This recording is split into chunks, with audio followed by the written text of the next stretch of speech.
La situation au Mozambique demeure extrêmement confuse et tendue. Un jour après une évasion spectaculaire qui a vu près de 1500 détenus s'échapper d'une prison située à Maputo, la capitale du pays. Cet incident majeur survient dans un contexte déjà marqué par une violence intense et des tensions politiques qui secouent la nation. Depuis l'annonce de la victoire du Frelimo à l'élection présidentielle, un climat de violence meurtrière s'est intensifié à travers le pays.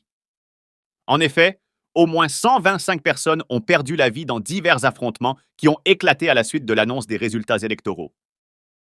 Ces violences, alimentées par des rivalités politiques et des mécontentements populaires, révèlent la profondeur de la crise que traverse le Mozambique. L'évasion des prisonniers à Maputo, un acte audacieux et surprenant, a exacerbé l'instabilité, semant la panique et la peur au sein de la population, alors que les autorités tentent désespérément de reprendre le contrôle de la situation. Un groupe d'éléments subversifs s'est dirigé vers la prison et a commencé à faire du bruit en réclamant la libération des prisonniers. La question de la sécurité est désormais au cœur des préoccupations, avec des prisonniers dangereux désormais en liberté, créant un climat d'insécurité qui touche non seulement la capitale, mais potentiellement d'autres régions du pays.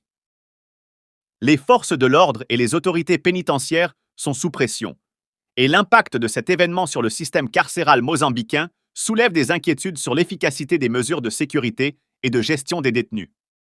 Parallèlement à cet événement dramatique, le Mozambique se retrouve plongé dans une crise politique et sociale sans précédent. Le Frelimo, le parti au pouvoir, a proclamé sa victoire lors de l'élection présidentielle, mais cette victoire n'a pas été accueillie de manière pacifique. Au contraire, elle a déclenché une série de violences politiques alimentées par des accusations de fraude et de manipulation électorale, ainsi que par des revendications de la part des partis d'opposition et des mouvements sociaux qui estiment que les résultats ne reflètent pas la volonté réelle du peuple.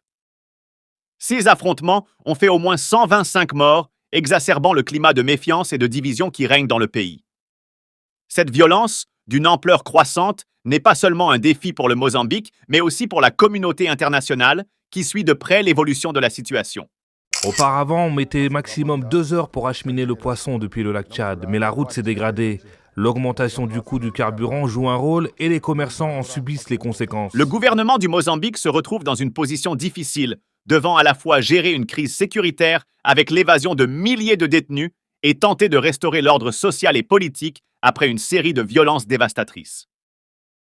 Dans ce contexte complexe, la population du Mozambique vit dans une incertitude totale, se demandant quand cette spirale de violence prendra fin et quelles seront les prochaines étapes pour rétablir la paix et la stabilité dans le pays.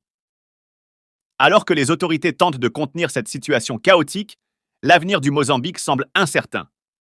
L'issue de cette crise dépendra non seulement de la capacité du gouvernement à rétablir l'ordre, mais aussi de la réponse de la communauté internationale face à ces violences persistantes et à la crise politique en cours.